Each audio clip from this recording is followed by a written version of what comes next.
You had one of the big scoops yesterday, a massive one out of Vancouver. We have a ton of trade talk. There's a new top 10 on the trade targets we're going to get to later on in the show. But let's start with the news you broke yesterday. Elias Pettersson and the Vancouver Canucks are closing in on a long-term deal. Frank, you had the info last night. And I guess, over the last week, there's been some concern, I think, amongst Canucks fans about the long-term future of Pettersson. So I guess my first question to you is, what changed?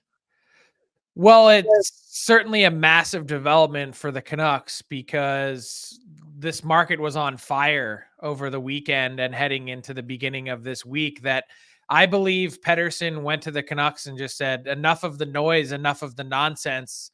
Let's do this. Let's get it done. And they had been waiting for that moment for a long time. They had been trying to get his side to engage and really had been all over it basically since November on, really trying to get an answer, get him signed up to whatever kind of deal he wanted, whether it was 4 years, 5 years, or the max 8 years.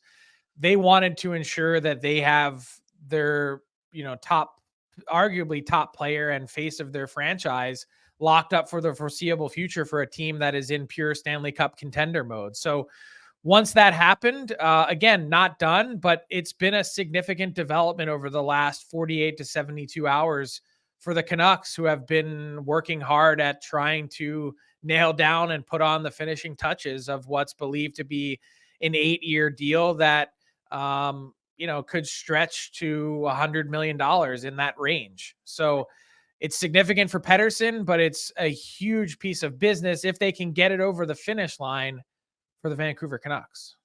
So just to speculate on the cost, somewhere north of Pasternak, south of Matthews, in that range there? Yeah, I'd say that's a pretty fair set of uprights for the Vancouver Canucks to kick through. And I don't think dollars have been an issue.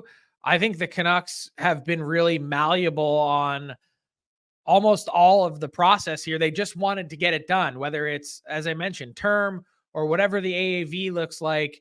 They just want to get him signed up. And the path to doing that is open right now in a way that hadn't been for months.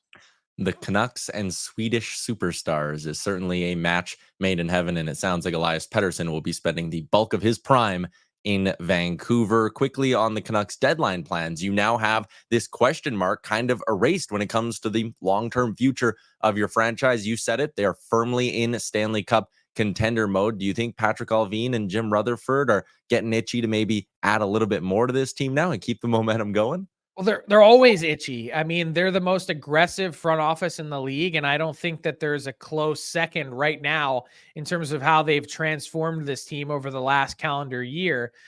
They've made their big splash already with Lindholm. I don't know that they're going to go out and make another big one, but I'd be very surprised if we get to between now and March 8th at 12 p.m. Pacific time if they don't go out and make another move of some kind to either strengthen the bottom six of this team, which has markedly improved over the last year, or their defense core with another insurance piece. So stand by as you will, but I think the Canucks are certainly in a prime position to do so.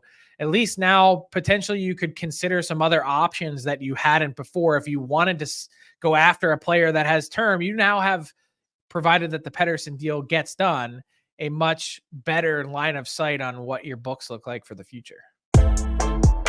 What's up, hockey fans? If you enjoyed that video, then you need to be hitting the subscribe button right here at Daily Faceoff. Exclusive interviews and analysis from our hockey insider Frank Seravalli, fantasy updates from Brock Sagan, and a daily live show at noon Eastern, Monday through Friday. You don't want to miss any of the fantastic content, so hit that subscribe button.